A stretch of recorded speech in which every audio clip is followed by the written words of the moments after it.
As I won't need you. Fair enough, fair enough. Yeah. Just need to charge. Oh, we are live. Good evening. On behalf of the members of the Planning Board and our professionals, I would like to welcome you to tonight's meeting of the Sparta Township Planning Board. This meeting is being held on April 2nd, 2025 at the Sparta Township Municipal Building located at 65 Main Street in Sparta. Proceedings of the meetings are being live streamed on YouTube at www.youtube.com/@SpartaTWP. The time is now 7:05 and this meeting is called to order. Please note that no new business will be conducted after 9:30 p.m. and the meeting will end at 10. Please stand to join the board as we proudly pledge our nation's flag. I pledge allegiance to the flag of the United States of America, to the republic for which it stands, one nation, under God, indivisible, with liberty and justice for all. May we have a roll call, please? Jeanette Burke. Here. Ernie Reichstad. Here. Brian Zimmerman. Ron Day. Here. Chairwoman Joan Furman. Here. Councilman Mark Scott. Yes. Robert Blakely. Here. Vice Chairman Robert Otto. Here. Celeste Luciano. Here. And Christine Dunbar. Here.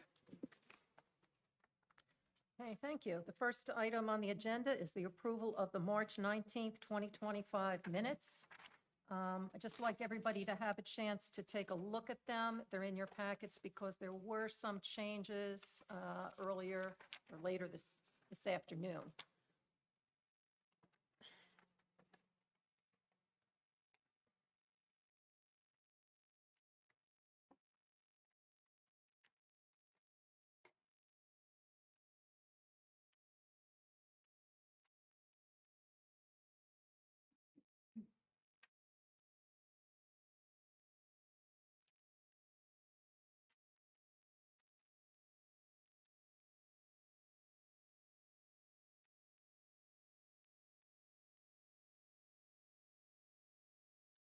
Just because the minutes are long, I'll call your attention to some of the changes, not the minor ones, but there were a couple changes for PB 713, Ramez and Company on the third page. So if you would just maybe focus there and make sure everything meets with your approval.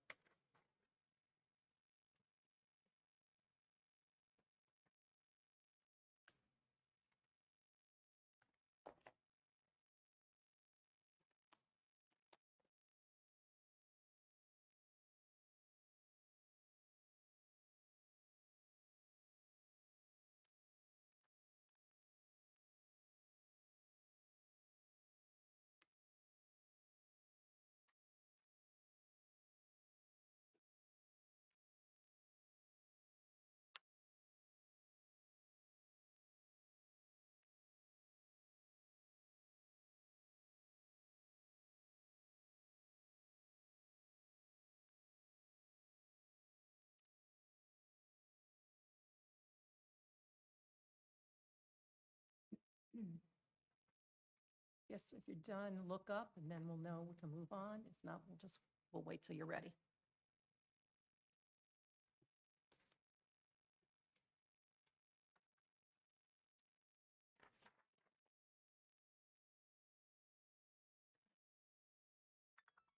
James Park.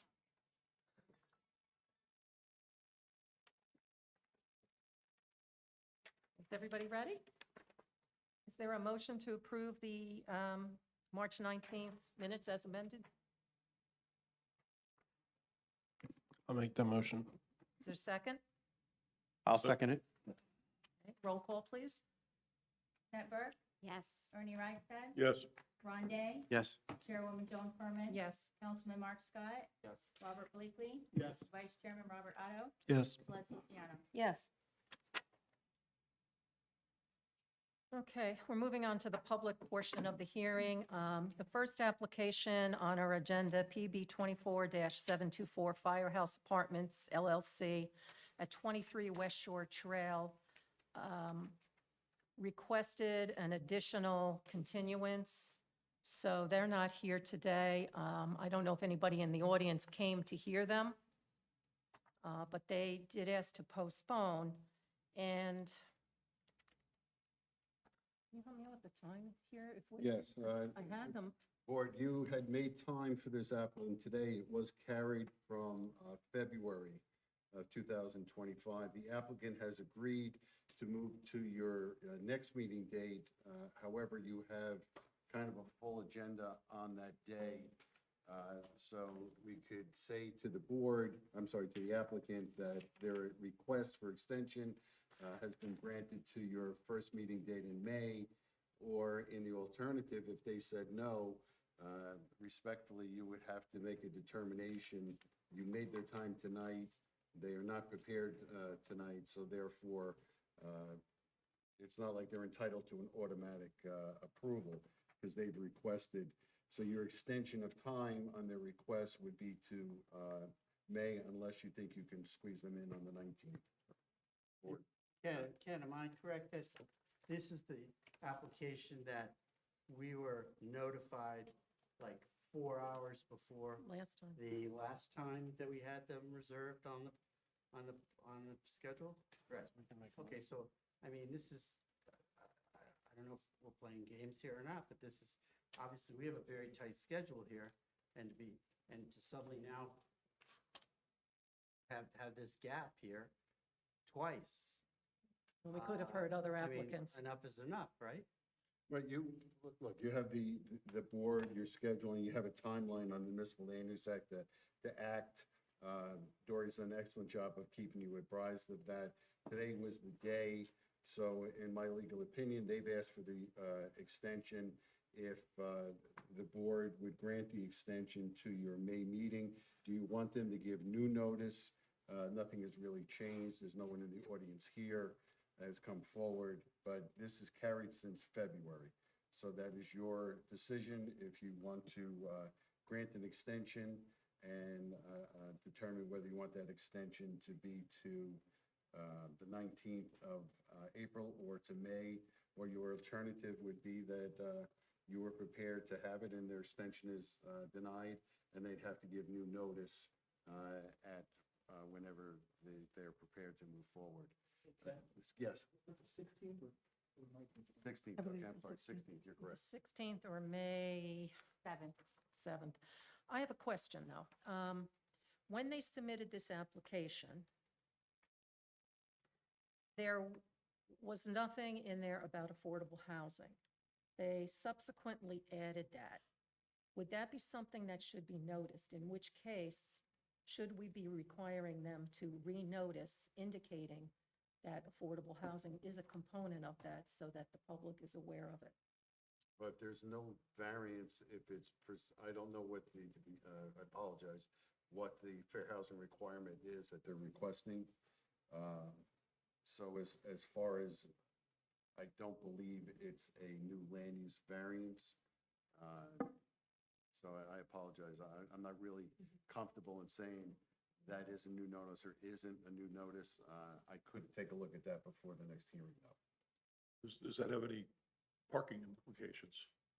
In other words, the affordable housing could knock down their number of parking spaces if they have a parking issue? I don't know.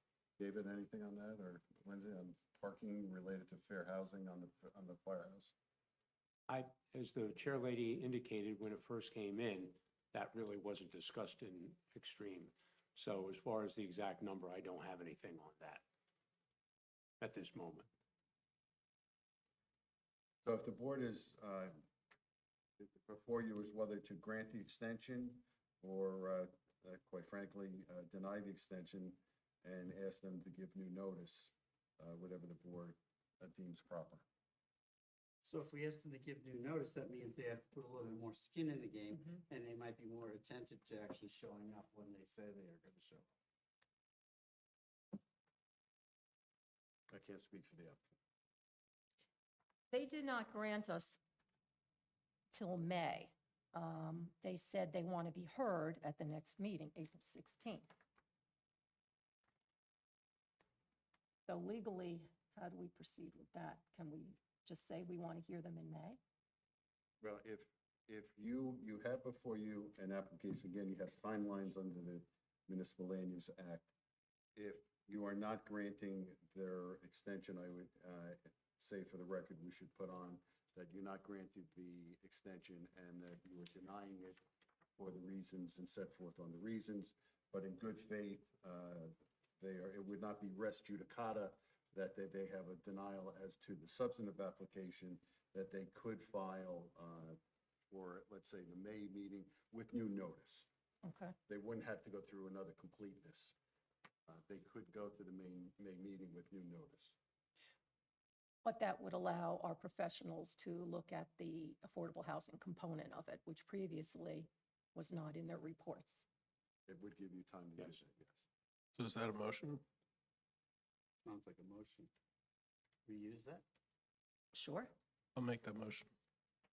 All right, so the record is clear. The applicant has requested an extension of time. The extension of time is being technically denied, but however, not on the substantive of the res judicata, the merits of the case. You are denying the request for an extension without notice, that if the applicant wishes to go at your May meeting with new notice, that would be permissible, but you are not carrying, you're carrying the completeness of the application that they can go to May, but you are not carrying the application that they don't have to give new notice. I'm sorry, is that correct, though? If we're gonna add in the affordable housing component, we can't say it's complete now, right? Well, I think the application's already been deemed complete by, it was on your agenda here. I think it gives you reason to say you have to give new notice and give the application, your professionals an opportunity to review it further. Again, I don't want you to be caught in a situation where you have an automatic approval because the board did not act. You are taking a formal action tonight and denying the request for extension to your April meeting, but you are permitting the application to be carried to the May meeting with new notice. I mean, that's, Can I ask one question, Mr. Yes. Farrell? yes. So the only concern I have, if I can't talk about it, just stop me, is along the lines, if it is affordable housing, I believe under the waiver, there wasn't a site plan submitted. If they go with the affordable housing, the 18.85 or whatever that section is, I think they now have to put a site plan drawing together and show compliance to all the requirements of that ordinance. So would that be deemed complete, or do they need to, can we go back now and say, you've got to provide that if you're going to call this affordable housing? Ron, that's an excellent point, and that would be another reason for new notice. Okay. If we look at the application and Dory, our office, and the engineer and planner find that it is not in compliance, Okay. it is not our obligation to do the job of the applicant. If the applicant did not comply with ordinances that are there, and that is an amendment to the plan, the ordinance would trigger. So maybe my use of the word completeness was incorrect. But for the record, the applicant, if they comply with the fair housing requirements and the ordinances, that this board would hear the application in May. If the applicant is not utilizing a fair housing aspect, that they should so advise us. Okay. It's their burden.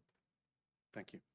Can I just add one more thing too? Does that, with the professionals, when you look at this again, does that trigger a change in use? And would this be our jurisdiction, or would it be a zoning board issue? We can look at that So also. I think we need to look at that. So based on all of the questions at this point, we are having a motion for a new notice.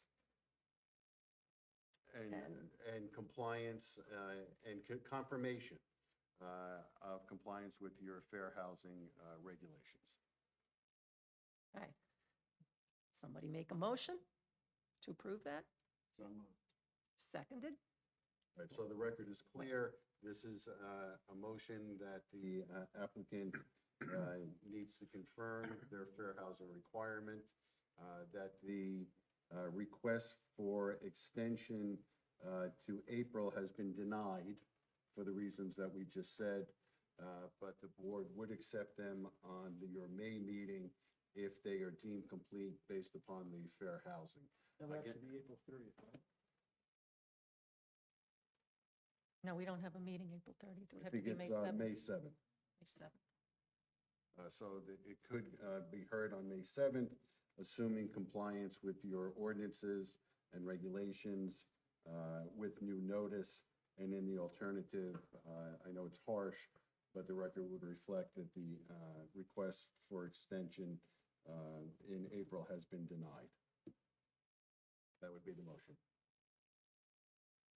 Okay, so let's go again with that motion. I'll go with You- that To motion. approve, second. I'll second. Okay, roll call, please. Robert Blakely, Yes. Jeanette Burke. Yes. Ron Day, Yes. Celeste Luciano, Yes. Ernie Reichstad, Yes. Councilman Mark Scott, Yes. Christine Dunbar, Yes. Vice Chairman Robert Otto, Yes. and Chairwoman Joan Furman. Yes. Thank you.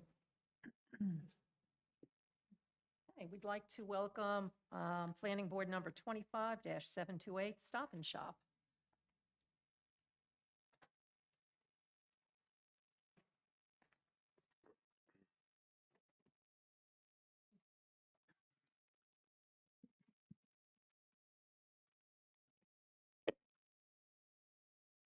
Good Welcome. evening. Can everyone hear me? Yes. My Thank name you is for Howard using the mic. Jenislaw from the law firm Gibbons PC, representing the applicant, the Stop and Shop Supermarket Company LLC. I didn't get your name, I'm sorry. Sorry, Howard Jenislaw. So if I may, I'll give a brief overview of what's proposed. This is really a very straightforward application. This involves the property at 5 Town Center Drive and 60 and 56 Main Street. Of course, it's right across the street from where we're sitting tonight. Block 5020, lots 1, 6, and 7 in the Town Center Limited Commercial District. Stop and Shop has operated a supermarket at this location since 2011. The store is just now completing a renovation, which is part of Stop and Shop's program of modernizing and renovating its existing stores. And as part of that renovation, it seeks to update its signage to reflect the company's current branding program. You may have seen these signs on some other stores, the red light, green light configuration, which replaces the fruit bowl that's currently on the store here in Sparta.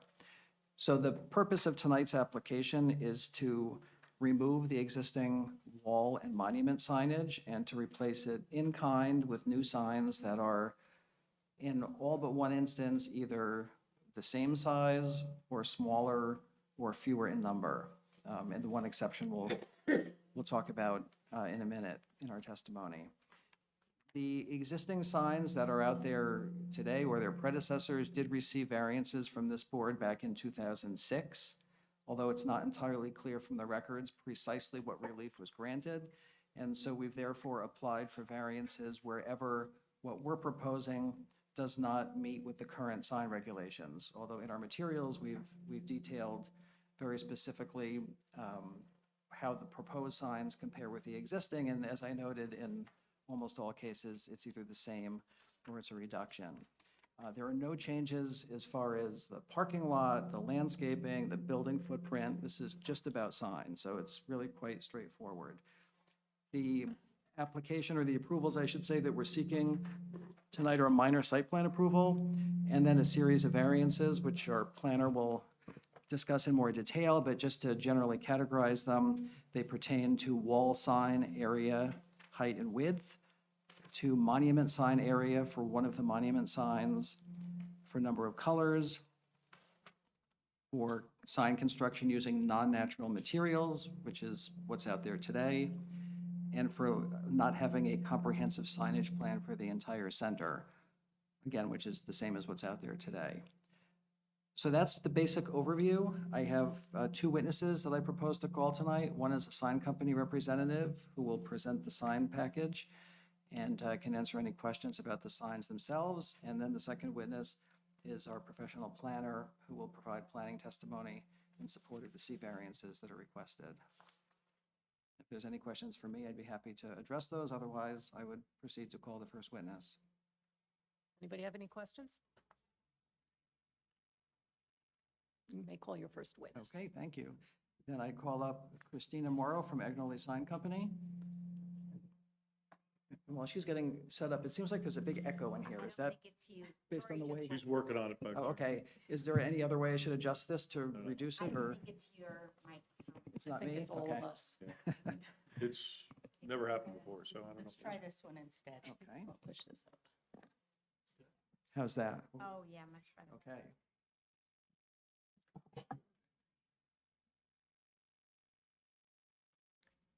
Okay, so first we need to swear in Ms. Morrow and qualify her, and then we'll be presenting these exhibits. Most of the exhibits we're presenting are actually just larger versions of what was submitted, basically blown up. Do you want us to mark those as exhibits if they're identical, just larger, or mark things that are different? However you want to do it, Kyle. Okay.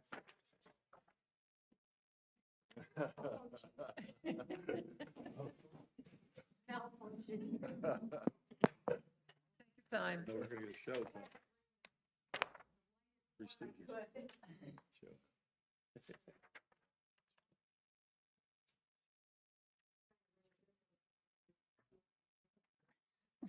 There you go.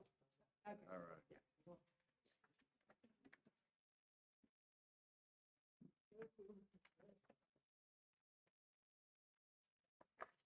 Or of these solemnly swear to tell the truth, the whole truth, and nothing but the truth, so help you God. State your name and business address for the record. Can you use the mic?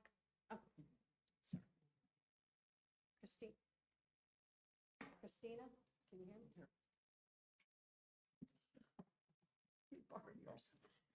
Christina Morrow, Agnoli Sign Company, 722 Worthington Street in Springfield, Mass. And just spell your last name, please. Pardon? Spell your last name, please. Moreau. Thank you. Okay, so what I'd like to ask you to do first is if you could please give the board your experience, your qualifications, your employer, and your relationship to the project. Well, believe it or not, I've been at Agnoli Sign Company for 48 years. Started when I was very young. I've been doing this permitting for the last 25 years at least. And I did the permitting back when they changed the store the first time and the second time. And this is my third time here, so. So you've been doing the sign permitting for this store since it opened, is that correct? Well, not the first one, because the first one was done by somebody who did the variance, and I'm not sure who did that. That's why I didn't have the paperwork on it. So that's why we're here, because we didn't have the backup paperwork for that. It was done by an engineering company, and I'm not sure. It was somebody for the landlord. So I offer Ms. Moore as a sign expert. 48 years is tough to beat. But I'm not sure whether expertise is needed or not, but obviously she's been in the industry for 48 years, and I'm sure her testimony will help the board, so I would accept her as a sign expert. Thanks. So basically, Stop and Shop's done this at about 250 of their stores. So they're taking the fruit bowl down. This is a 4-foot set of letters currently. We're replacing it with a 3-foot-3 set of letters, 2 circles, and taking off the basket. It equals the same square footage as the existing one at 3-foot-3 because this is a capital letter and this is a upper and lower case. So we matched what was there. We're removing the 2 welcome signs. Nothing's being replaced there. And the pharmacy does no longer have the Stop and Shop on top of it. It just has the word pharmacy. Citizens will remain exactly like it was before, and Citizens is their own place inside of the store. But just for the I- record, actually- just for the record, as council has said, rather than Mark, can you just make reference to, maybe council, you could help on what document he's referring to, just for the record. Actually, I have the wrong one. Wait a minute, Citizens is not on this. I think it's Provident. They're not in the store anymore. Huh? They're not in the store anymore. Wait a minute, hold on. I have the wrong one. I'm doing 2 of these currently. The drawing that is being testified to is identical to page A, which was submitted as part of the application materials, and that is a facade rendering of the existing and of the proposed. So it's just the pharmacy and the Stop and Shop. There's nothing else in the store. Okay. Um, And you're looking at the aerial, as council had just said, on boards by your company, and it's store 0823. Yep. And it shows order number 0. Just give us the date that, I think it's the last revision date, The last revision date is 12/6. 1210, 12/10/24, yes. Okay, good. 12/10, good. and that is, again, identical to what was submitted to the board previously. It's enlarged and placed on a board for display purposes. Thank you, Ken. And Are you before- removing 2 trees? Before we move off that exhibit, could I ask you to just identify the one variance or the sign dimension that increases slightly that I mentioned earlier on the length of the sign? Could you just point that out, please, and what the difference is between the two? The original length of this sign is 31 foot. The new length of the sign is 32 foot 10 inches. Like I said before, it's because those were capitals. These were upper and lowercase, and this is capital now. But the actual height of the letter is only 3'3" now, whereas it was 4 foot before. And that was the capital, 4 foot. Are 2 trees being removed, or is that just a drafting error? No, no trees are being removed. That was just so you could see the signage. That remains exactly like Okay. it is. Yeah, there's no changes to the existing landscaping, but good No. catch. I didn't see that myself, No. actually, so. That's so that you can I get see a what you're good referring to. visual. I grew up on of what a new highlights. Sign looks like. Pictures. Okay, so why don't we move on to the monument signs? Okay, do you want me to Oh, show? This yeah, is why don't we- This is while the we're- halo lit part. So this we need to mark. This was not submitted to the board previously, so let's mark that as A1 and today's date, which is what, April 2nd? Yes. That, it's halo lit exactly like it is today. Today, the sign is lit from the back. When we put the new sign up, it will be lit the same way from the back. Just to reference this exhibit, this is a sign halo picture from a different store, just to show you what the illumination looks like. And it is prepared by Agnoli Sign Company, and it has a date of September 13th, 2024. Thank you. And the purpose of this exhibit is simply to show that the signage complies with the illumination requirements in the code. Okay. Monument sign, number 1. All we were doing is replacing the face that's in the sign currently. We're not touching the bottom. We're not touching anything else. We're just simply taking the Lexan piece of face out, putting a new one, but actually this is metal because it's not lit. It's lit from the ground. Let's It's reference not lit this, at all. this exhibit. This is Exhibit Monument 1 with the last revision of December 6th, Sixth. 2024. And again, this is just an enlarged version of what was submitted with the application. Monument number 1, which is the monument sign on Route 517. Thank you.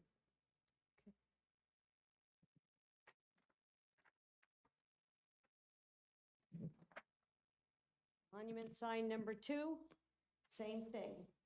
Identify this exhibit also. This is monument number 2, which has a final revision date of December 6th, 2024. And this is the sign, let's see, this is, which one is this? I want to make sure I'm referring to the correct sign here. This is the one at the entrance to the Stop and Shop parking lot from Town Center Drive. And again, it's simply an enlarged version of what was previously submitted to the board. Merely a face change, nothing else. What would you call that sign? That's not a monument sign, Monument. that's a, it is a monument. Monument, yep, Okay. it's a monument sign. I mean, I wish our town had that kind of signage throughout it. Discreet, nice, attractive. If we have a new master plan coming, maybe that would be incorporated. sign Okay, let's reference this exhibit. This is monument number 3. is taking my shirt off. Revision date, December 6th, 2024. This is the monument sign at the Main Street intersection with Town Center Drive. And again, this is simply an enlarged version of what was submitted with the application. Face change only. Simply copy change, just to the new logo. And of the 3 monument signs, only the first one at Route 517 is non-conforming as to area. And again, we're simply swapping out the panel for one of the same size. Monuments number 2 and number 3 conform with the sign area requirements in the code.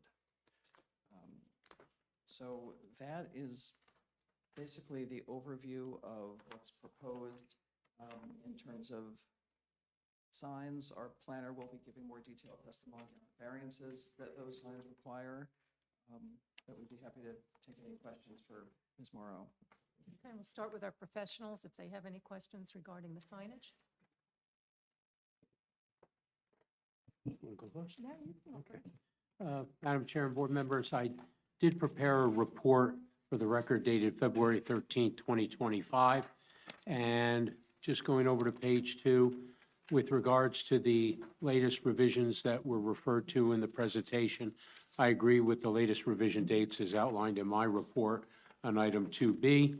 I went through several items that really aren't applicable because we're just dealing with the signage here in this particular application. Everything from storm drainage, lighting, architectural plans, landscaping, and utilities. Nothing's changing or affecting anything else on the site that I'm aware of. With regards to the proposed signage, I'll just note the variances that I had, just so it's on the record, and the board attorney can verify if the board acts favorably, so they can make sure we catch everything. The variances that I identified: maximum size of any individual wall sign, 24 square feet. You've got 175 square feet for the Stop and Shop and the logo, and you've got 34.6 square feet for the pharmacy sign. Those were variances. Then with regards to maximum sign height, the limit is 10% of the wall area or 2 feet, whichever is less. And in this case, the sign for the Stop and Shop plus the logo is 5 foot 4 inch. That exceeds the 2 feet. And the pharmacy is 2 foot 7 5/8 inches. That exceeds the 2 feet. So that's a variance. With regards to maximum sign width, it's limited to 50% of the wall width or 12 feet, whichever is less. In this particular case, again, the Stop and Shop plus the logo, which is the main sign on the front of the building, is 32 feet 10 inch, and the pharmacy is 13 foot 2 inch, which again are variances. Maximum sign area for the building greater than 30,000 square feet. Again, the maximum allowed is 32 square feet. And in this particular case, the monument sign number 1, as Mr. Genislaw pointed out, was 49 square feet. So that requires a variance. Monument signs number 2 and 3 are less than the 32 square feet, so they're in conformance. Maximum number of colors in the ordinance, it's limited to 3. They're proposing 4. So that was a variance. The existing signage, 4 colors also? It's 7. 7 colors. It's how many? 7. So you've decreased the number of colors. Just a variance, but just so the board's aware of that. Maximum number of typefaces, 3 is allowed. They're down to 2, so that conforms. With regards to materials constructed from natural materials, no, they're not natural materials. They're man-made plastic or whatever, right? Okay. Just so it's clear for illumination, the township ordinance prohibits internally lit box signs, but these aren't box signs. They're halo-lit channel letters. Correct. So just so that's clear on the record what they're proposing as far as that goes. The individual letters aren't illuminated internally by each letter. And with regards to the comprehensive signage plan and by the township's ordinance, the sign should be similar in size, materials, colors, and lettering where the buildings are developed together and require different signs.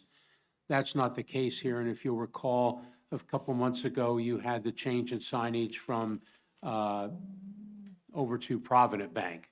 So they've got their own signage package, and they got approval for the board for their upgrade, but it's not uniform throughout the entire development, if you will. I did point, or wanted to point out, as the applicant's witness did, they are taking the welcome signs down, so they're being eliminated, so the number of signs become less.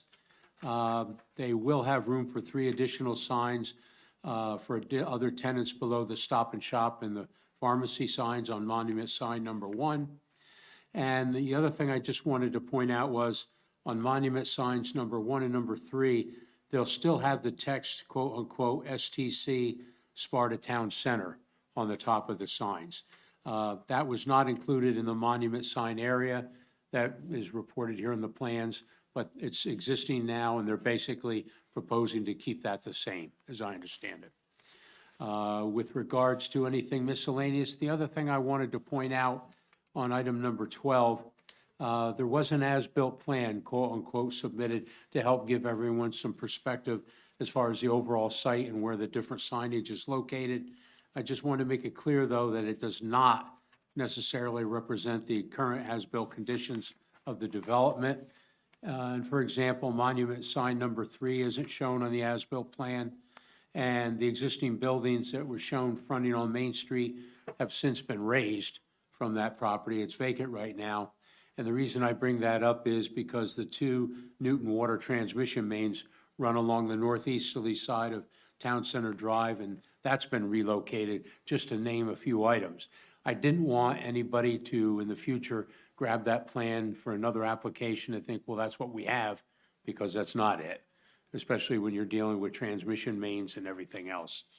And other than that, the only other approval I'd recommend, if the board wanted to act favorably on the application, obviously, anything would be subject to permits from the from the Township Construction Official's Office. And that's my report, Madam Chair. Thank you. And just to clarify, there are no new variances, correct? These are all existing variances? Let me double check that. There are new variances from the standpoint that there's still variance, for example, the maximum number of colors, but the new variance is less than what is existing out there right now, which I believe they said was 7. So it's less of a variance deviation. Okay, but nothing new. Correct. The only thing that, if I may, that increases an existing nonconformity is that one change in width based on the capital letters that we mentioned earlier. All the other variances exist and are either the same or a reduction. That's the one that exists too, but it's a slight increase in the nonconformity. Thank you. Dave, what was the second condition you had? The first one was the as-built, the other local government approvals? That would be the Township Construction Official for permits for the building department. So, Council, as far as if the board was to act favorably and put as a condition, an as-built plan for the entire site, including signage, would that be acceptable? Well, I thought what Mr. Simmons was saying was that he just wanted to make everyone aware that the as-built was not current, which in my discussions with him prior to filing, we had requested the ability to submit that because that's what had been accepted, I believe, for the Provident Bank rebranding. And given the minor nature of the application and the fact that there are no site changes, it seemed like it was a pretty significant expense to prepare an as-built for an application like this. So we would respectfully request to not need to prepare an as-built as part of this and to receive a waiver to the extent one is needed. Does the board understand that so if you were to go to the building department now, the current plan that's on file, it's not reflective. I think David even said one of the buildings has been removed. So the applicant is before you. If you wanted a new as-built, that is a cost to the applicant, and they're here for signage. So it's up to you whether or not you want that requirement.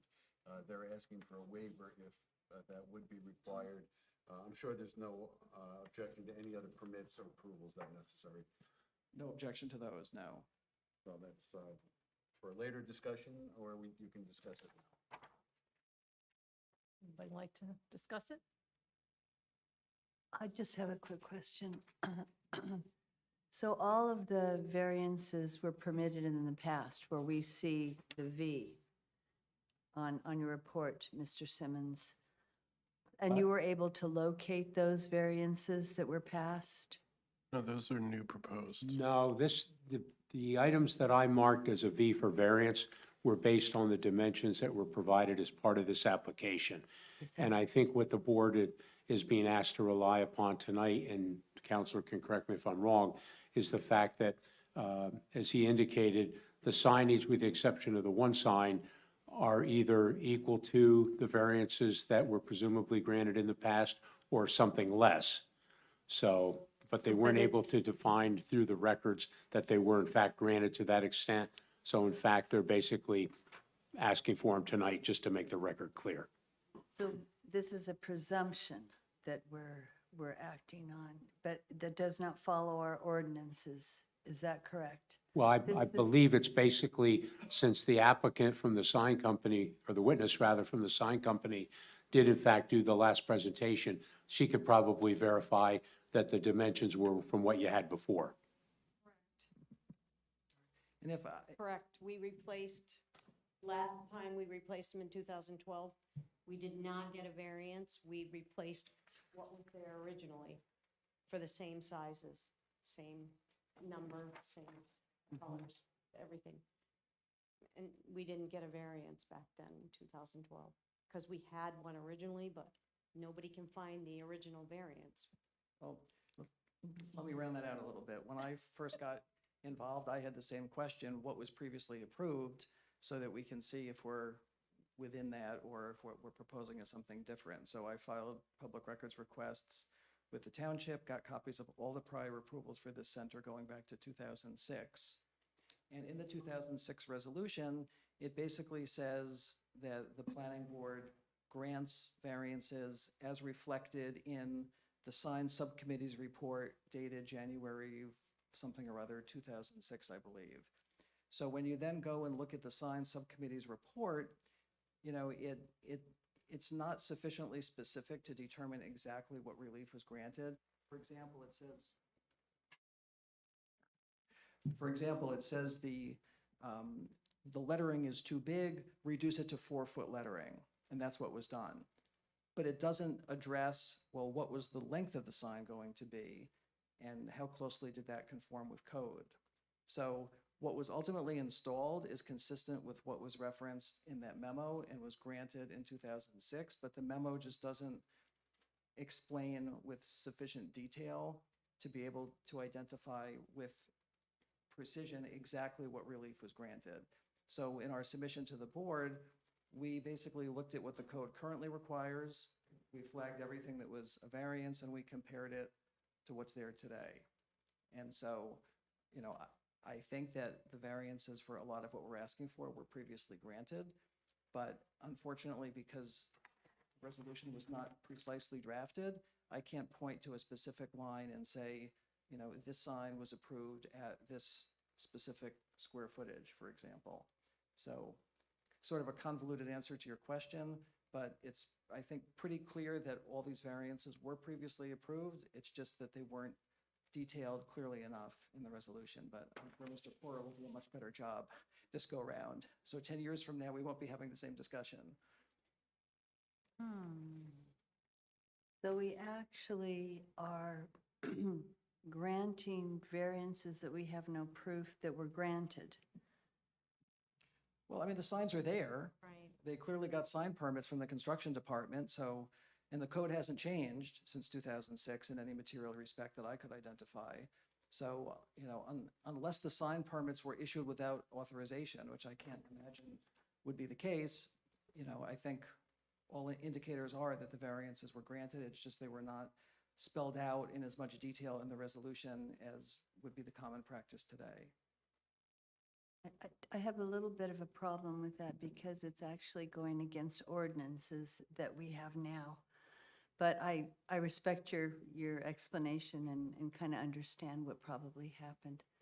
And then the other question I have is, how often is there a design marketing chain? You would know this because you've been in the business for 48 years, right? So does this happen? Because look at what has happened here. Typically, Yeah, every 12 to 15 years. okay. Last one was curious. in 2012. Yeah. Thank you.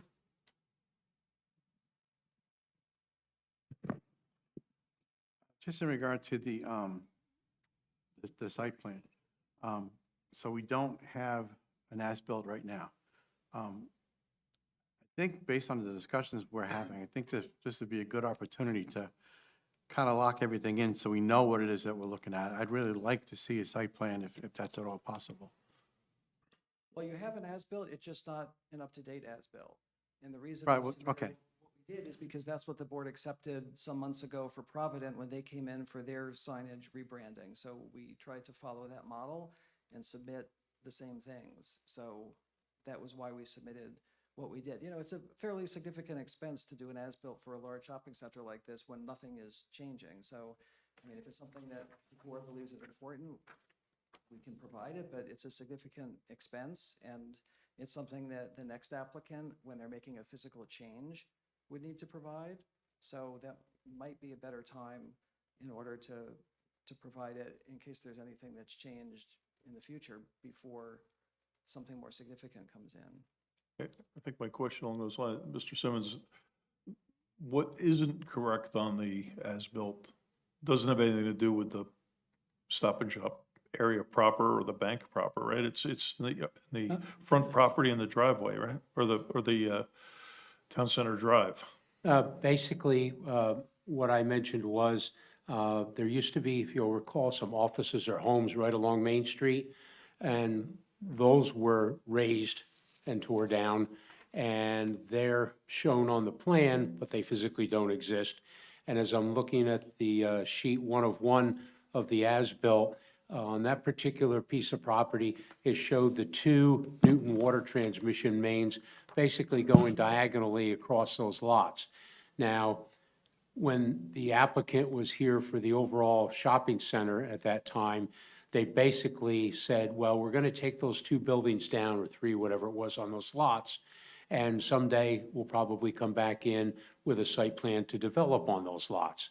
So since they had to do some relocation of the 2 Newton water transmission mains where it went under Town Center Drive because of the grading, we said, since you're going to have to do that work, why don't you in fact reroute those 2 water transmission mains around the side of Town Center Drive and then around the side of Main Street so that you avail yourself of the full capability to develop those 2 lots in the future without having to relocate the transmission mains again, which is what they did. So while the plan from Omlin Engineering at the time showed the 2 transmission lines going diagonally across those lots, in fact, they basically go along the right-of-way now. So what I'm hearing is it would probably be necessary for an as-built to be required of someone that builds on that lot. Yes, definitely. And that's where I was going when I mentioned this point. If someone was going to come in and research the materials in the planning department and look for maps to start their research and start the development of their plans to develop that site, I wouldn't want them to pick up this drawing and say, that's what we've got, because that's not what they have there now. Can we flag that drawing? I'm thinking out loud. Something So on- one suggestion I have is that when the board attorney, if the board acts favorably, references my report, then in fact, if he finds it a good suggestion, specifically highlight that particular comment so that someone in the future would be drawn to that comment and realize that this drawing is for purposes of just identifying on a regional basis the signs that we're talking about, but not necessarily to be used for as-built. We could put that in the resolution itself. If Mr. Poro's okay with that. That's a good idea. Yeah, that would work. And I would also note it has a revision date in 2013, so anyone looking at it would realize that they would need to verify whether anything has changed since then. So I think that suggestion would work very well. I agree. Would Newton have had to get an update on the site when they put in the water transmission mains? I'm doing this from memory, so bear with me.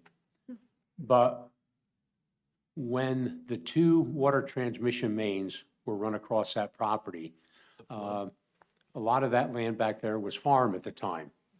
So I looked up some of the deeds when we were reviewing the overall site plan, and some of those deed of easements go back to when the water system was first done around 1895 or so. Now, in order to relocate the two water transmission mains the way I just described, Sanford Hollander in Newton was the town attorney for Newton at the time. And I worked with him and the Township of Sparta, and they came up with what they call a restated easement, which basically had attachments to it with new meets and bounds description of the new easement area. Plus it had different plates that showed the map of the location of the revised easement. And in fact, that information is filed in the Sussex County Clerk's Office in Newton, New Jersey. So one thing that, again, if Mr. Poro's okay with it, we could reference, and I could get it for him at a later date, I could get the book and page of that restated and repurposed easement, so it could be referenced in. So again, someone looking to develop on that land, if they read that resolution, if I was them, I'd be looking up that book and page and all the information in it to get them a clearer picture. Because that relocated two transmission mains, for example, is shown on those maps. But presumably Newton would probably send their lawyer to make sure that development in the region of those transmission mains wouldn't occur without their say-so. I would think so. It's the main artery for water to the town. David, if you can get that for me, that'd be helpful. I can, no problem. How's that? I was not there in 1895. We kind of got a little off track here. I want to get back to Lindsay, though, to give her report and questions. Yeah, David got a lot of mine. So just two things that are noted within the code that I think should just be put on the record. Within the township code, the area surrounding the freestanding sign shall be kept neat, clean, and landscaped. The tenant, owner, or occupant to which the sign applies shall be responsible for maintaining the condition of the areas. Upon site inspection, it was clean. When I went and saw it, everything's landscaped. You can see in the images as well. We would just expect that continue. And the second piece is all signs shall be kept in good repair, which shall include replacement or repair of broken structural elements, casings, or faces, and the maintenance of legibility. All lighting elements shall be kept working. So kind of same condition. It's within the code. We would expect it to be maintained as it is maintained currently. The applicant acknowledges those code requirements and continue complying with them. Thank you. A very quick question. Monuments 1 and 2 on the pictures don't show any flowers like Monument 2. So 1 and 3 don't have flowers, but Monument 2 does. Is there a reason for that?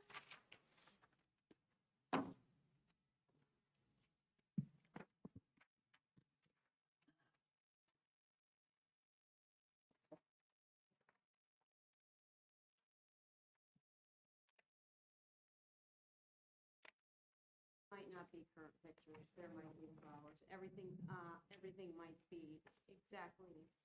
So there will be flowers. It should. There should be. Or some kind of shrubbery. Okay. Okay, thank you. That was- Even something like I think one of them is boxwood, so they would be there in the winter as well. So maybe we'll condition it that could be landscaped. Yeah, it should be. This one here. Yeah, that one has them, but the other two. Denied, don't. Jeanette. They might have been wiped for clarity. Anybody have any other questions? Do you do this every 12 to 15 years? Because I had 2 calls from people this week that said they can't find the cereal or the cake mix or the distilled water. I couldn't find the tulips. They told me they were. That's the interior of the store, not the. That's interior, exactly. So we'll have to work through that on our own, I guess. Very nice looking store. Yes, thank you. It is, but it's a challenge when you know where something is and you can't find Yeah. it. For the, Good signage inside. I had a question I on didn't find it. Yes. the lighting. When are Halo, the illuminated signs, are those operating 24/7? Generally only operate the store hours. And do you happen to know the color temperature? It looks like a 5,000 from, Very light. I mean, this picture that I had is probably, somebody took it really close. When you're far back, you can barely see the halo part on them. And this store is set back from the street. Good 400. is there any possibility to get like a 3,000 Kelvin, a little warmer light? That would be my only ask, just because it'll illuminate the same, but it'll be a little bit less harsh. Thanks. Tiny little bulb, and there's only one set of them in there. Yeah. So, yeah, it's not even.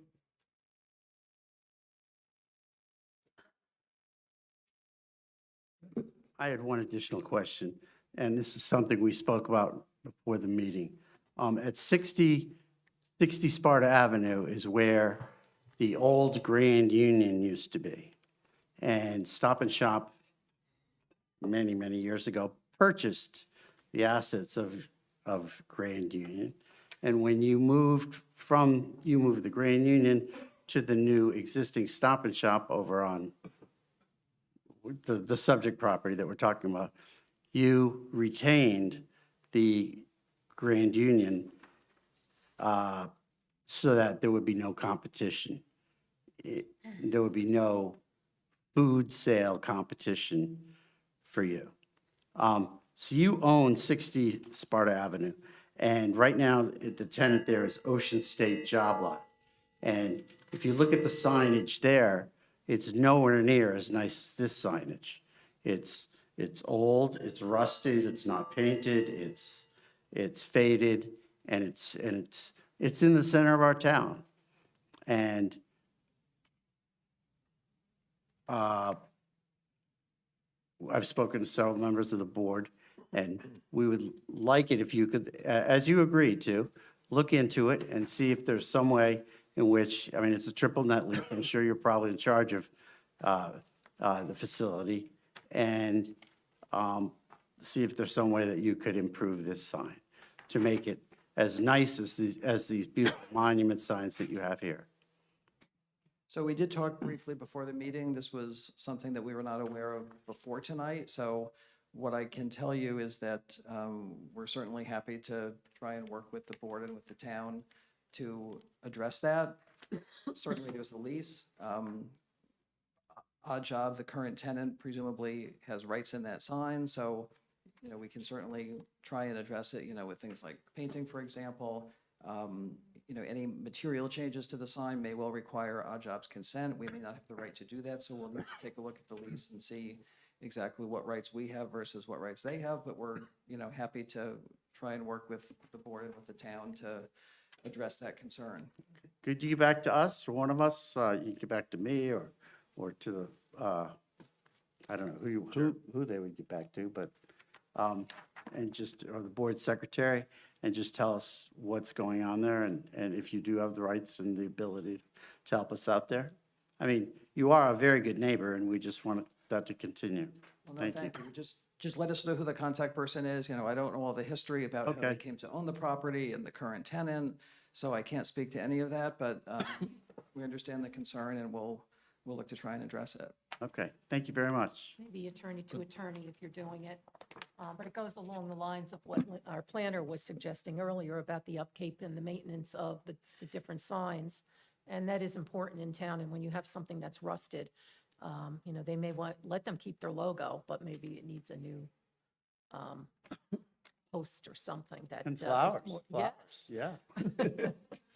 So is that just something for zoning where, the sign is kept in good repair, including replacement or repair of broken structural elements? So maybe we could, We need to follow up on that. We'll take, Okay.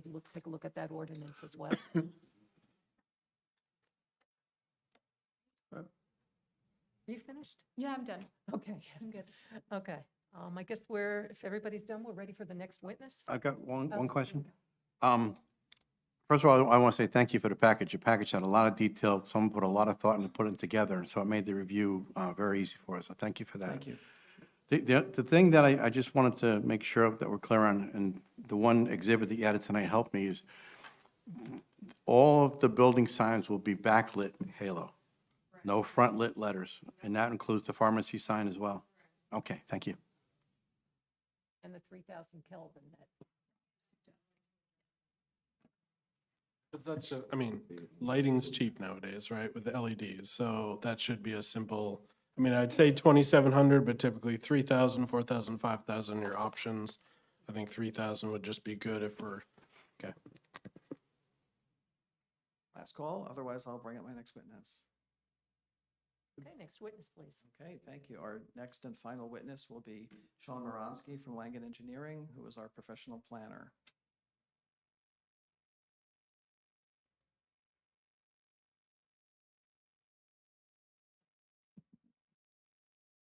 Raise your right hand. You solemnly swear to tell the truth, whole truth, and nothing but the truth, so help you God?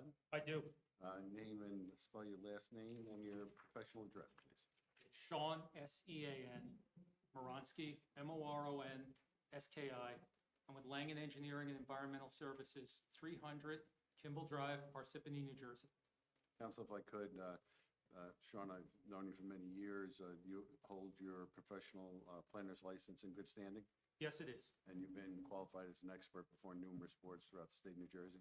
Yes. Board, I recommend you accept Mr. Morowski as an expert in professional planning. Accepted. Thank you. That's better.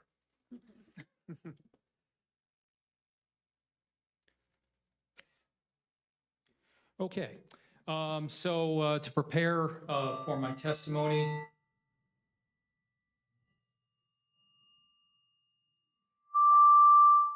Did you turn that off? Is that tall one, that one on? That might be why you're getting feedback. Okay. Good. Let's try this again. Okay, in order to prepare for my planning testimony, worked with my client, reviewed the application, the sign plans, visited the site and the surrounding area, reviewed the relevant sections of your zoning ordinance and your master plan. Mr. Simmons went through the variances that we are requesting, and they are exactly as he listed in his memorandum.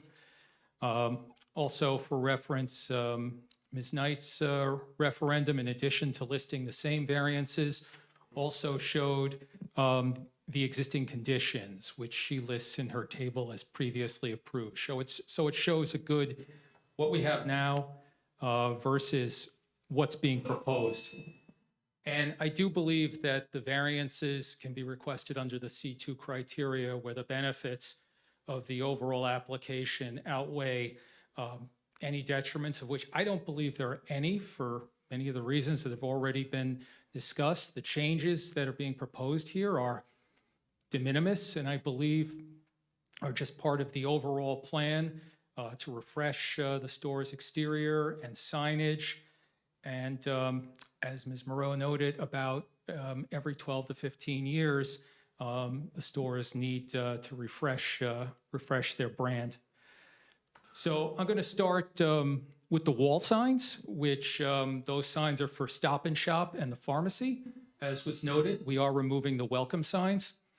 And the wall sign variances have to do with the maximum letter height, the maximum sign width, and the maximum sign area. And in the case of the maximum letter heights, for the Stop and Shop sign, you're talking about a letter height that, which involves the logo, the new logo, is about 2 inches shorter than what currently exists, 5.65 feet to 5.35 feet. Maybe that's better. The pharmacy sign, which also is about 11 inches shorter, the letter height. That's approximately 3.58 feet to 2.63 feet. And as we see the prevailing trend here, the sign width is the only variance that we're requesting that is slightly larger. the sign width, which currently is 31 feet, and we're proposing 32.8 feet. However, the overall sign area, 175 square feet, is not changing, and that's a byproduct of the sign letter height going down. So it winds up being that despite the wider sign, the area remains the same. And the pharmacy sign is approximately 7 inches narrower also. I already went into the sign area, started that. The Stop and Shop sign is the same as what's there right now, 175 square feet. The pharmacy sign is smaller, going down from 49.2 to 34.6 square feet. And with the removal of the welcome signs and the reduction in the size of the pharmacy sign, the overall sign area goes from 240.8 square feet to 209.6 square feet.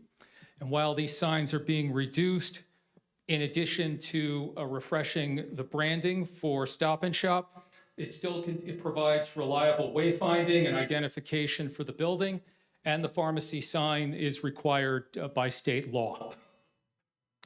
The monument sign area, which is not changing, 32 square feet is the maximum area permitted. 49 square feet exists and will remain.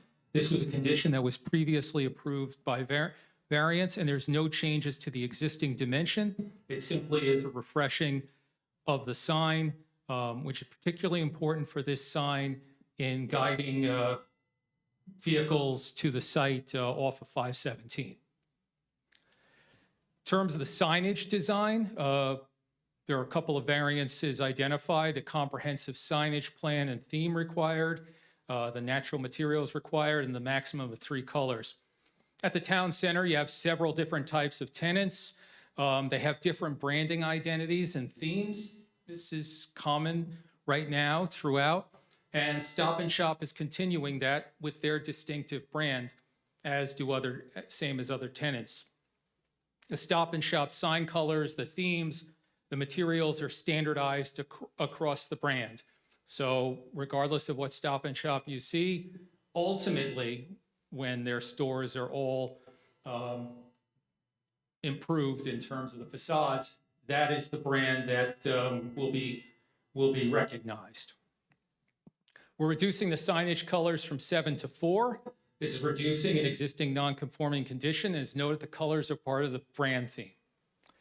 And the signage, natural materials are not used, although, as was noted, part of our signage includes monument signs, which we believe not only provide sufficient identification and wayfinding, but they're also an attractive sign, which is consistent in terms of promoting a design theme for not just for our store, but for the town center.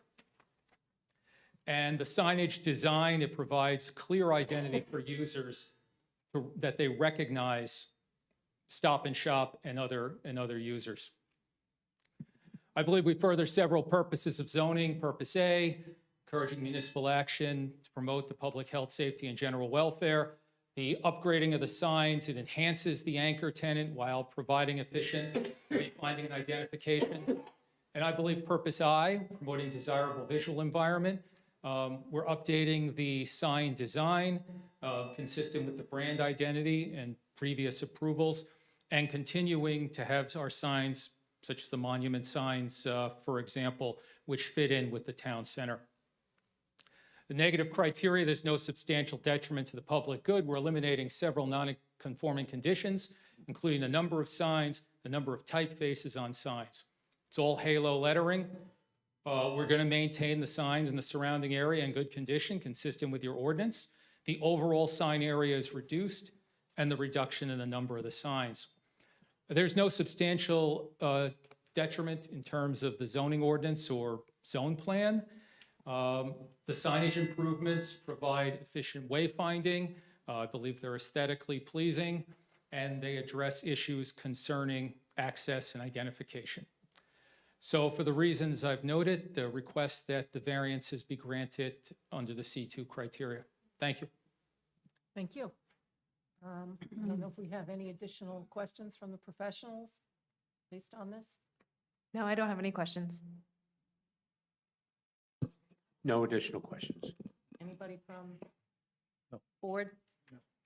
I just have a comment for Mr. Moronsky. I want to thank him for Monday night's training session with NJPO. Thank you. He's been raving about it. Thank you very much. Yeah. I'm glad you're smiling and thanking me. Yes. I've recovered finally. It was quite a night. Yep. You can see that again on the YouTube recording if you need that in the future, a reminder. I don't know. Yeah, that's on the record, so. Yeah, we'll have to watch it. Yeah, he came back, he said, oh. It's a small world. This is a Yeah. good point. This is a Yeah. good point. This is a good point. So, yeah. Thank you. Thank you. All right, if there are no more questions, are we ready for? Oh, the public. Yeah, the public. I was there in 1895, and Simmons was too. I don't care what he said, he was there. One question, You just make a statement or you ask, I have to swear you if you're going to be asked. swear me, I'm not sure what, Whether just your name and if you live in town. Michael Devine, Sparta. Something that's bothered me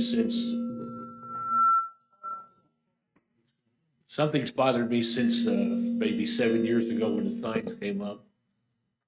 If you're coming from Sparta Avenue towards Town Hall, the monument sign that's right there, the location of it seems to me it's such that you don't see it till you're equal to it or past it. The Monument 3, I think it is. Now, it may be required because of zoning or whatever some of your requirements are, but I've actually seen cars that have essentially equaled it or passed it, have to go make U-turns, etc. Could be a minor traffic consideration. I know they're not proposing to relocate it. Sometime in the future, it might be worth consideration. Am I clear the point at least I'm trying to make? Okay, The big sign, though. I understand, but as you're coming down, you don't see it until you're even with it. At least it appears that way to me. Pardon Be a me? streetlight issue. I don't know what the issues are, the constraints on it, but I'm just pointing out that it appears to me for a little closer to Main Street, it might be more effective. Then you have a visual for the cars. Site track. Yeah. You know, I've brought this up in the past on signs along higher speed roadways, whether it be 15 or even that section there. And our sign ordinance prohibits certain heights. And I think that's something to revisit on some of the higher speed areas to the height, so you could have sight underneath and be able to have the sign more visible from a greater distance. And that may, maybe something to look at in that spot where you got the sign close to the road, but higher up with a gap underneath for traffic to see. We don't want it in the town center, but when we're on main roads where, where people to see, I see it all the time with people passing the theater center and going, oh, there's whatever, and then have to double back, because that again has they don't even have a marquee up front. And marquees are helpful for the traveling public to be able to see, what stores are in there. So I think that's what you're talking about. That's exactly my point. So sometime in the future, just to bring it to your attention, so, thank you. Anyone else from the public?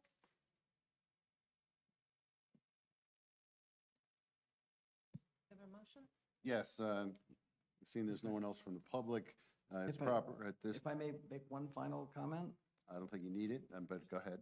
Well, I just would like to, first of all, thank the board. And secondly, we would like the ability to apply for and obtain a construction permit, a sign permit at our own risk prior to memorialization of the resolution, because as I indicated at the outset, the remodel is almost completed. We'd like to have a grand opening. To have a grand opening, you need signs. So if the board would be so inclined to indicate on the record that it's agreeable to that so that the building department is aware of it, it would be greatly appreciated. Thank you. Yeah, board counsel, and I apologize, board counsel did call me and say that. It's not uncommon. We do the approval, assuming that you approve it. then the resolution's at the next meeting, and then it's published in the paper in 45 days.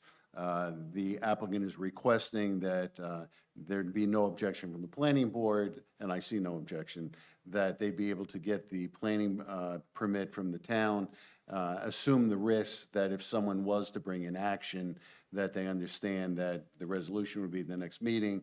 There's 45 days after the publication of the resolution, that they're proceeding at their own risk. So I have no objection to that. Does everyone understand that? Yes. Good.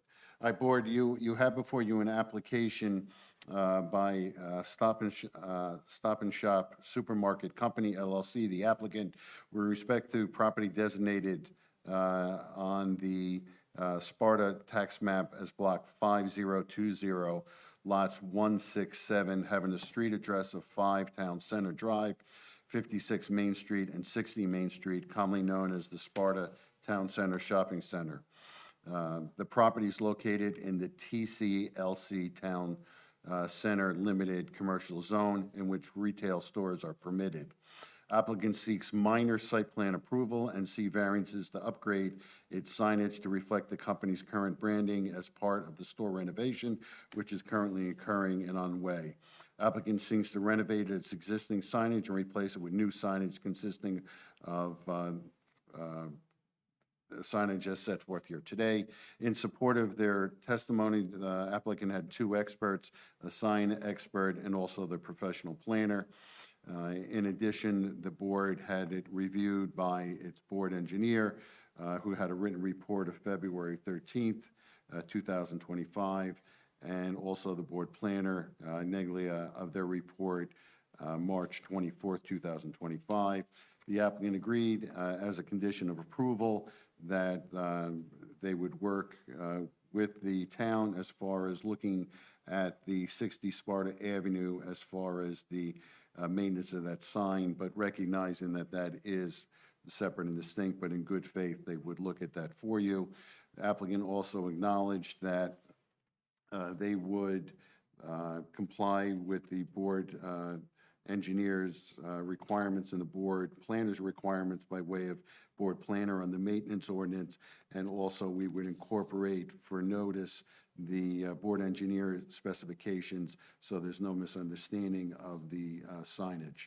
And that was confirmed also by the applicant's professional planner. So before you, you have an application, again, for minor site plan approval with C variance, with the conditions set forth on the record, as I just summarized. If someone would move that and second. I'll make that motion. I'll second. Okay, roll call, please. Robert Blakely, Yes. Jeanette Burke, Yes. Ron Day, Yes. Celeste Luciano, Yes. Ernie Reichstad, Yes. Councilman Mark Scott, Yes. Christine Dunbar, Yes. Vice Chairman Robert Otto, Yes. and Chairwoman Joan Furman. Yes. Okay. And then, just so it's understood in the record, that the applicant can go to the planning board, let's say tomorrow, and proceed at their own risk. Can we have a formal vote on that also? Okay, Construction department, construction department. yes. Formal vote, somebody make a Robert motion. I'll make that motion. Okay, second? I'll second. Okay. Robert Blakely, Yes. Jeanette Burke. Yes. Ron Day, Yes. Celeste Luciano. Yes. Ernie Reichstad. Yes. Councilman Mark Scott, Yes. Christine Dunbar, Yes. Vice Chairman Robert Otto, Yes. Chairwoman Joan Furman. Yes. Great, thank you. Thank you very much. And Howard, you're going to be in contact with Ken regarding dresser. Thank you very much. Thanks, Howard. Nice presentation, Howard. Thank you. Thank you. Still like spaghetti sauce. Thanks. Go in the middle of the store.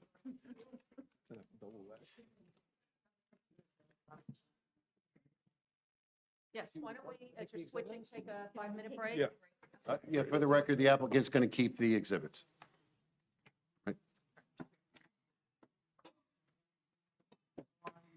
Joan.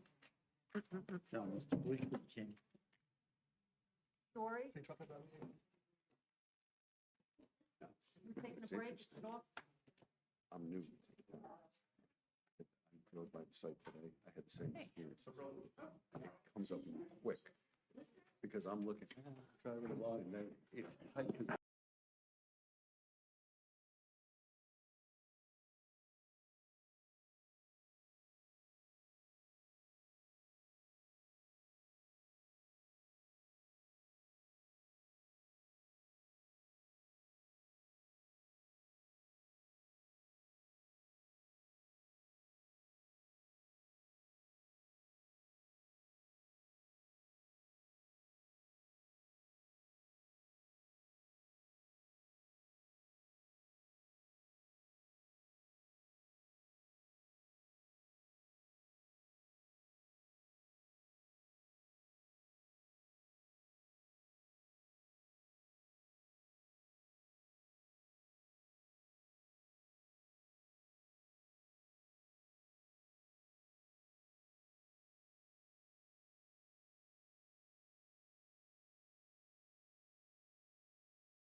Now we are.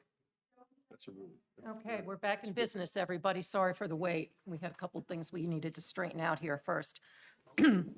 Under other board business, there is one thing that I would like to bring up, and that is the state plan. We discussed this last time at the March 19th meeting. The town council had asked for a master plan consistency review, and we did do that. There is a cross approval process where we could choose to, or the town council can choose to have the Highlands represent us or Sussex County Planning Board represent us. And the deadline for that was April 15th, or March 15th. We met on the 19th, so we didn't really discuss that piece of it because the deadline had passed. However, we found out today that the county would accept a resolution from the town council if we decided to go in that direction. So we said we would discuss it here. In the meantime, and we will discuss it, but I had a couple thoughts, very last minute thoughts, that on April 16th, which is our next planning board meeting, and we'll talk about this a little bit later with master plan, but the intent was to present the master plan survey to the community, and it would also include members of town council, environmental commission, the public, et cetera, and it would be like our kickoff. So everybody would be here, and that would be a good time to, I think, to invite somebody from the Highlands District, somebody from the county, and present to all of us so we know why we're making a recommendation. So that's my latest thinking. I'm going to throw it out there. If you have opinions of which one you would like, I'd like to hear them. We could maybe discuss it now and come to a decision, or we could invite them, as I said, to the meeting on the 16th. There's nothing else on the 16th. That date was reserved for the Diamond Ship. Judge Minkowitz, in his order, compelled us to start our hearings within 45 days. We agreed to the April 16th date. Diamond Ship came back and they agreed to the date, and 2 days later they filed an appeal. And then there's also the federal lawsuit. So that date is still open. And just to clarify the record, the Diamond Ship, the court had determined that you, as a board, had to make a determination within a certain timeline. So the board, in good faith, volleyed to Diamond Ship's attorney as to the availability April 16th. And in fact, it is still on your agenda for April 16th. However, it's marked adjourned. It will be marked adjourned without new date because the applicant has filed an appeal to the appellate court, and in their related correspondence said to the board that they are looking to the court for a determination of the next step. So again, in good faith, they are on the April 16th agenda. We've done what we have to do, but they will be adjourned without new date. In addition to that, there is a pending lawsuit that was filed in the federal court, and in your package, the planning board was named in that action. So there's a resolution that a Richard Oller of Oller and Breslin would be appointed representing the planning board interest in that federal lawsuit. I will continue to handle the appellate issue on Judge Minkowitz's case, but this is a separate and distinct lawsuit. So before you, there's a resolution for Richard Oller.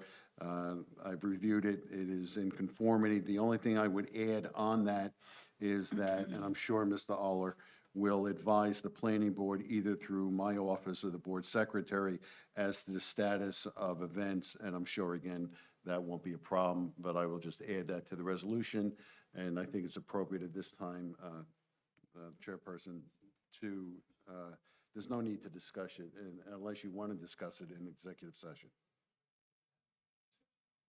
Okay? Executive session. Okay, that's Yeah. fine. It's pending litigation. We can do it in closed session. Thank you. Okay. All right, so getting back to the state plan, I'm throwing it out there. That's my recommendation. I'm looking for the board to give me their opinion. I'll just give you my thoughts. I like the idea of hearing from both the pros and the cons. 'Cause I can see pros and cons to both. Yeah, I do And too. it sounds like there's an option we can have them both. Am I understanding that correctly? If So you, there's really if we who's didn't meet the negotiating on our deadline, behalf, we right? automatically fell to the Highlands. Highlands. And in order to go to the county, the town council has to prepare and vote on a resolution. Right. If we go with Highlands, we can always pull out, but I'm not so sure it works the other way, but I don't really know. So it would be good to hear from So both. I like the and idea. I hear- like your thoughts on, let's hear from them and see what they both have to offer. Okay. So, you know, assuming they can come, hopefully they can. So I would ask Dory then if you could contact them and invite them to our next meeting. And it would tie in really nicely, I think, with the survey and Yeah. having everybody here, and the town council can hear the recommendations since they ultimately have to vote on it. Sound like a plan? All right, got a plan, thank you. All right, let's do the updates to town council. Sure. At the last town council meeting, we had Bill Morton was postponed. Bill the mayor is returned, and he will be back at the next meeting. We had a discussion about Sparta Mountain and the Stop the Shop issue. We have representatives from Wildlife Management and representatives from the state, from Trenton here to answer questions, and many people from the public ask questions about what's going on there. I think there's more to learn and more to investigate as to why exactly this clearing of wood clearing of trees is taking place in this zone. It doesn't seem clear whether it's for profit or whether it's truly to restore the birds and animals nesting grounds. So that's something for us to discuss, for them to come back and discuss.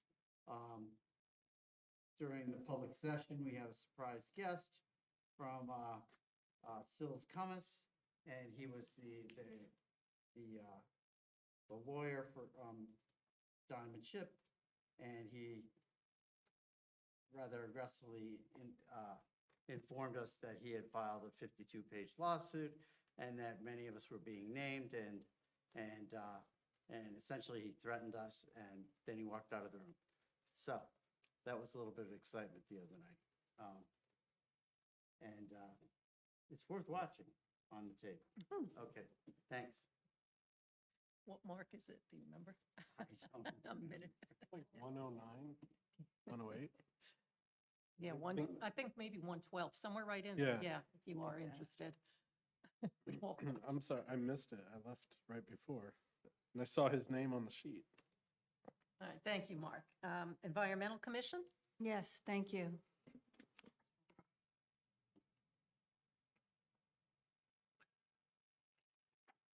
So these are my notes from March 27th.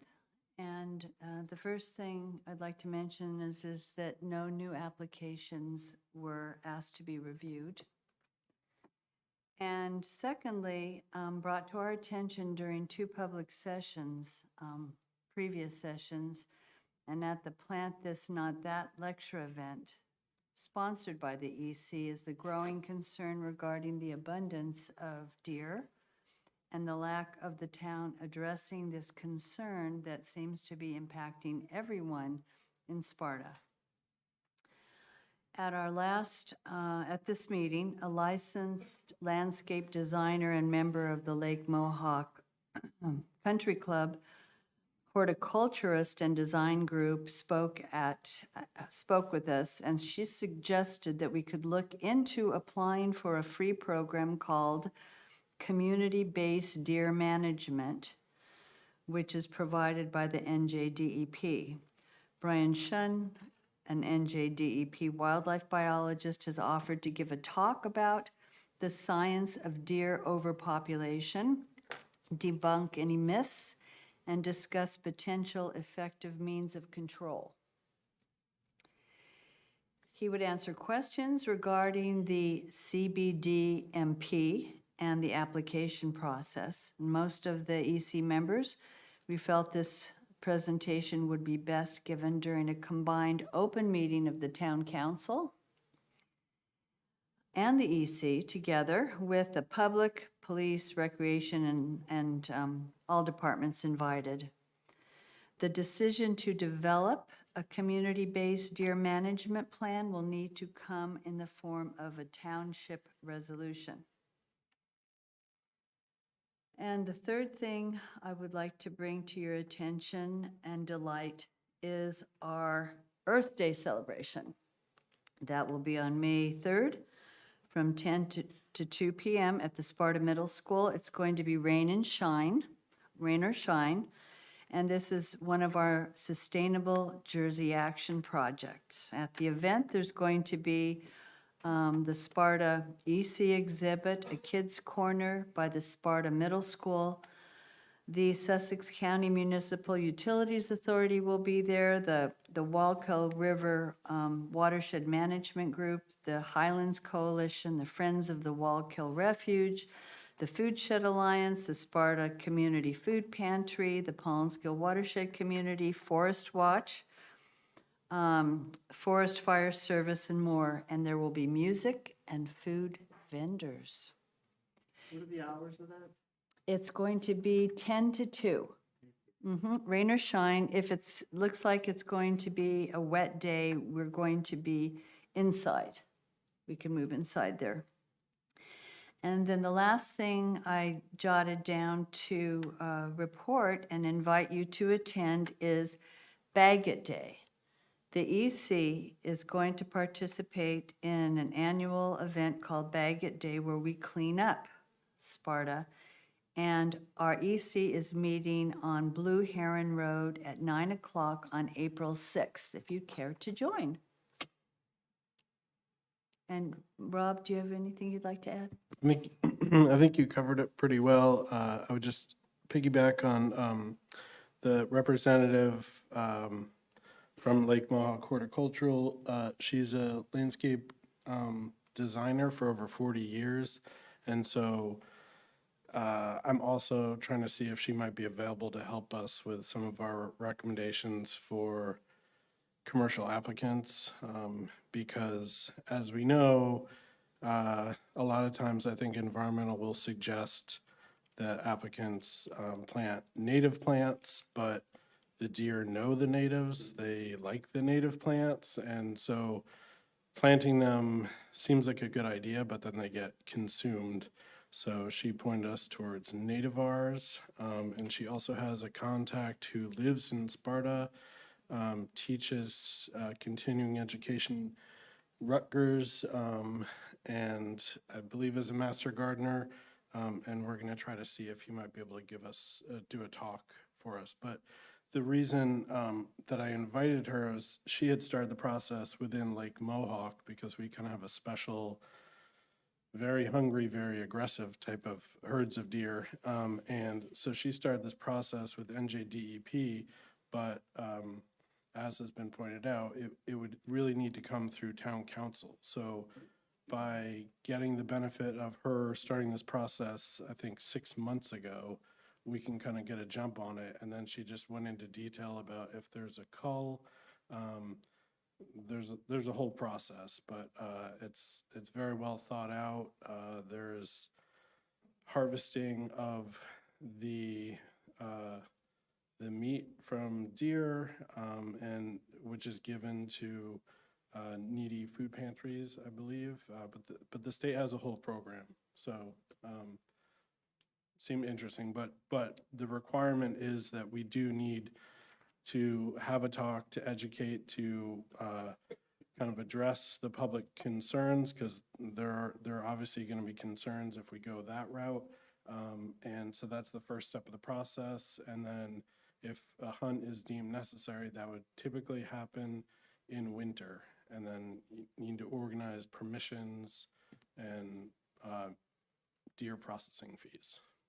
And then we continued longer term discussions on some of the ordinance ideas obviously lighting is one that I've brought up before. I brought up tonight with an application, so that work is ongoing. Okay, thank you both. Christine, what time is that, the April 6th Baggett? 9 o'clock. I'm sorry, no, that's at the Blue Heron Park and Ride? Mm-hmm. Okay, thanks. Rob, you want to follow up with the minor understand. site plan subcommittee? I think we caught up dealing with the new email system, but today I just kind of, we've had some common themes, I guess, that have come up in applications and questions, and basically it was an opportunity for some of the more seasoned planning and minor site plan subcommittee members to help steer us towards developing a better process, so make it better as far as the first step for an applicant, so that we try to cut down on any gray areas, I guess, is what we're working on. Try to be realistic about the fees for our admin staff as well as our professionals. And then just kind of backfill best practices on the process of looking at a minor site plan application and then determining whether that's the best place for it or whether it just gets sent to planning board for review or zoning, I guess. So I think sounds like a couple of years ago, you guys kind of really overhauled the system, and then this is going to be another overhaul. And then I think this might be the opportunity for some new members to replace some of those people who have given a lot of years and time to that subcommittee. So we'll be looking to this committee to take a seat or two on that subcommittee. All right, thanks. Yes, unfortunately, Ron has served his term and is looking to do some other things.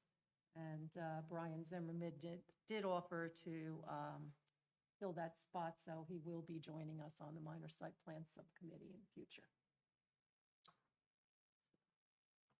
All right, thank you. Then there's the master plan subcommittee, which I started to speak about earlier.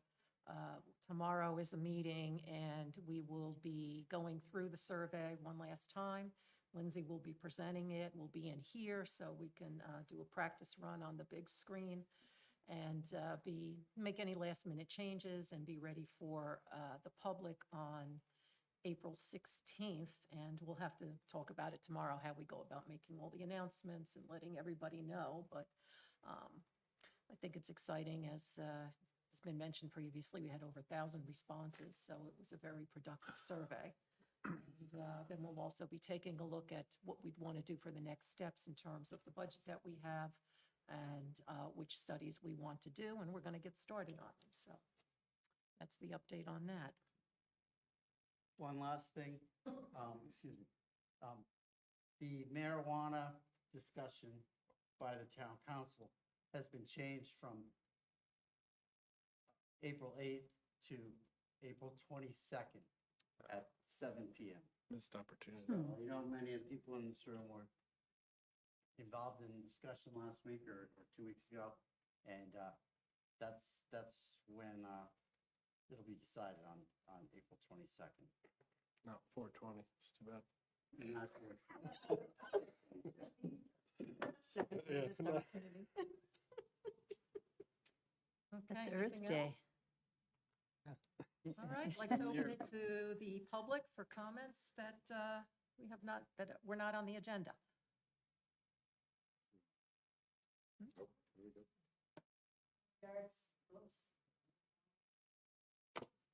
How's that? Okay. Jenny Derrick's type of Sparta. You were discussing Joan, you were talking about the upcoming possible date for DCR to return for a hearing. Then there was a discussion that because they've made an appeal and they've also filed in federal court, that they're not coming back. But aren't they under a court order, and don't they therefore need a stay from the court in order to be relieved of the requirement to come back? Because the finding from Judge Minkowitz was the order, and that order cuts both ways, that both you and DCR have to return here within 45 days. So how does just the fact that they file with the court rather than have an actual stay, appealing to the court for a stay from that requirement from Minkowitz's last requirement? Good question. I'm going to defer to Ken. Yes, you have stated the facts as presented. Think of yourself, though, as the property owner. You do have control of what you do submit or do desire. The court has made a determination. That court determination, in my opinion, was favorable to the Township of Sparta. The applicant is not happy with that, and the applicant has filed an appeal of that. They have the right to do that. The lower opinion of the trial judge said that they had the ability to come back before this board. That was a duty that was placed on us, that we would put them on our agenda. We have done what we have to do. The applicant, in a formal letter, has stated that they have filed an appeal to the appellate court. And in fact, as you had alluded to, they have filed a separate federal action. I think the councilman had also noted that there was some discussion of that at the mayor and council. So all those issues, if you were writing a law school exam, should they have gone to ask for a stay? Probably on the law school exam, you would say yes. In practice, however, they have chosen their path. There's terms called waivers, latches, estoppel. These are equitable terms that the DCR will now be subject to because they have not asked for a stay. They have chosen their own path, and they have legal counsel that advised them of that. So to answer your question, they have chosen their path. They have chosen not to ask for a stay. We have done what we have to do in good faith. So I'm comfortable advising the board that they have done what they have to do, and we'll wait now to see how the court resolves the remaining issues. So not having a stay doesn't do anything for Sparta. In other words, should something come up, because just a technicality seems like something that DCR would be very interested in. And even though it cuts in their favor, it just seems like holding them accountable for checking every box to make sure that every legal ramification to the court's order should be followed to the letter, given their litigious nature. Who knows what could come next, or how a court is going to look at it, how the appellate court looks at it. And anyway, it just seems like the prudent thing to make sure that every box is checked, every technical box is checked. Yeah, we've done everything right. This board and the mayor and council are doing everything right. So thank you for your comments. There's no checking with Judge Minkowitz on this? Judge Minkowitz ruled in your favor. Judge Minkowitz did not retain jurisdiction, so why would we go back to the court? Because quite frankly, you were successful. So the ball is in DCR's court to respond to what they have to do, and they have chosen to file an appeal and bring a separate action. Could that come back to hinder them by way in the federal action to say that the issues are not ripe, that they did not come before this board? There has not been a compliance with Judge Minkowitz's determination. These are all things that candidly go against DCR, but let's see how the court interprets it. Again, I'm very comfortable representing this board and saying that you've done everything right, and from what I see, the mayor and council are doing everything right also. There's nothing to do. Just as a follow-up, they never informed us that they will not be present on April 16th? They wrote a letter saying, and this is a public record, I'll make sure everyone at the board has it, that says that they are filing an appeal and awaiting the court's determination. So did they say they are not coming on April 16th? I do not recall the letter saying we will not be here, but it is clear that they are not proceeding before the planning board until they have, as they said, a court determination of their issues. Again, they have competent counsel. Should they have come back before the board to get a record, to get a determination, they chose not to go that route. They chose to go a procedural route and continue to throw stones. So let's see how the court looks at it. But again, nothing for this board to do. Thank you. That letter was sent out to everybody and it's also in the public file. Good, thank you. So clear, what we have done, it's on our agenda for April 16th. You gave them the opportunity, and they have written their letter saying that they're waiting for the court determination. And therefore, what will happen on April 16th is their matter will not be, will be complied with the court and without a new date being set.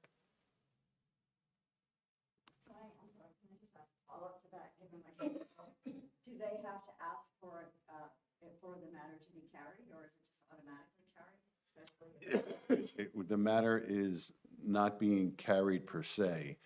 It's my legal advice to the board. We have a judge's determination that the matter be heard within, I believe it was 45 days. We have complied with that. The applicant is choosing in their letter not to go forward on that date.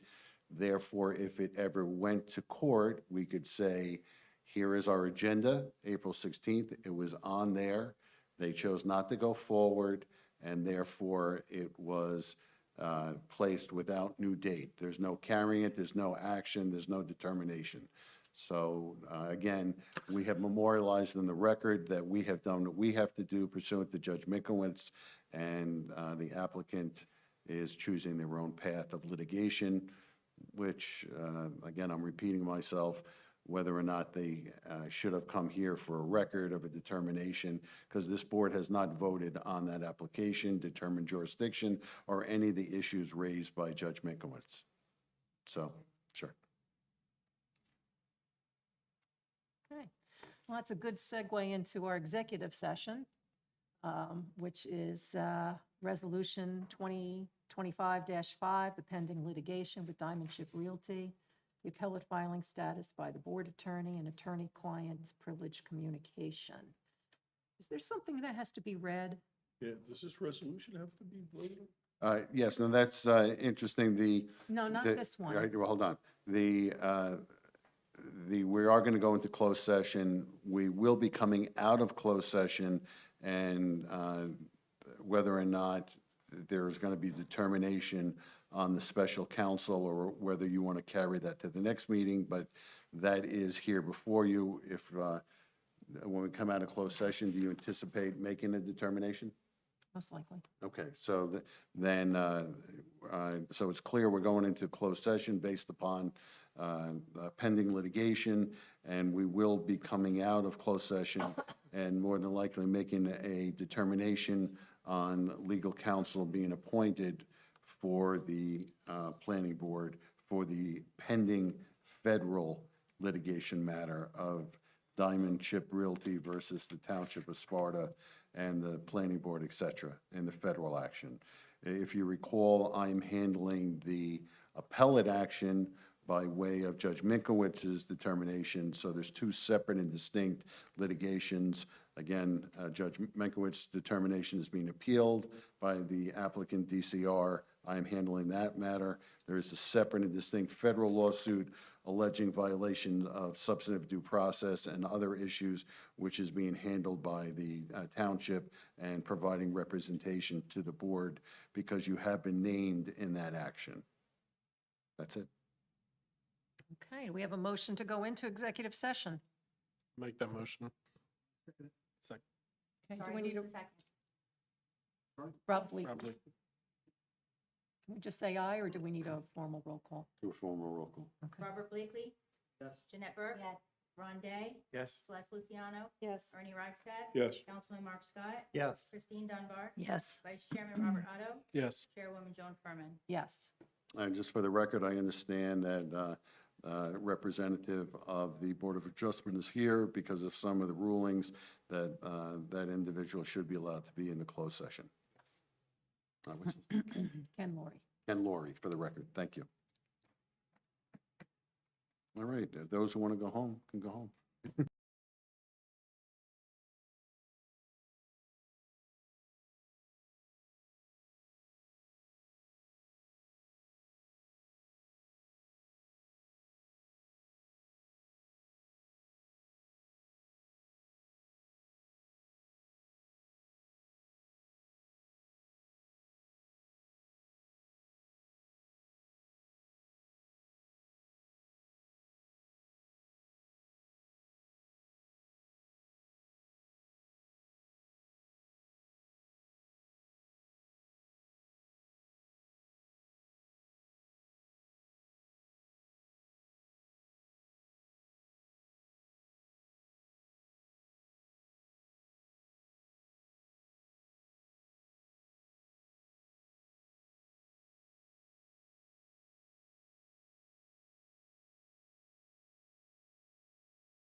more specifically by Diamond Chip Realty.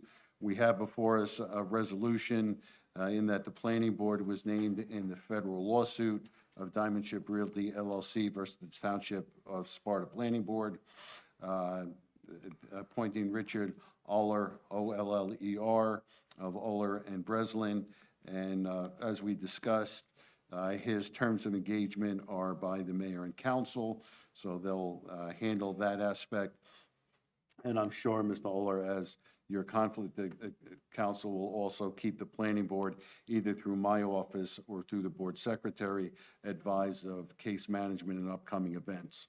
So I'd recommend to the board that they pass the resolution as presented, appointing Richard Oller in the federal lawsuit on your behalf, as part of the joint representation team for the borough. I make a motion that we appoint him. Any second? Second. Just as a matter of course, though, Jenny left, but if she is out there and we are in public session, should we like just make sure there's nobody out there? Yeah, go ahead. That's very, very good, very good, counsel. I'm getting there. Very good.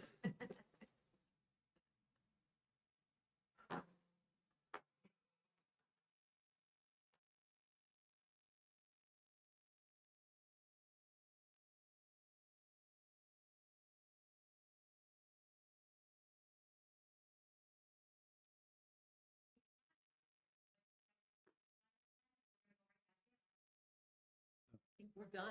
We're done. We're done. Yeah. We're done. Take the sign down.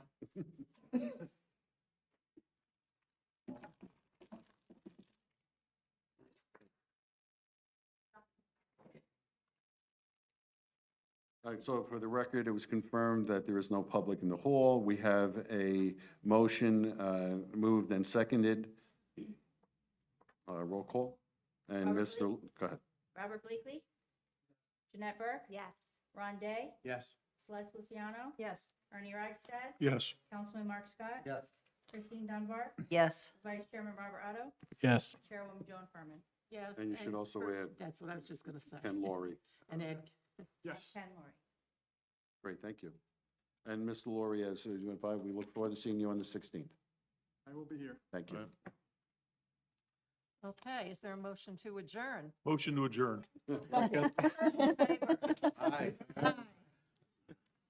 That's my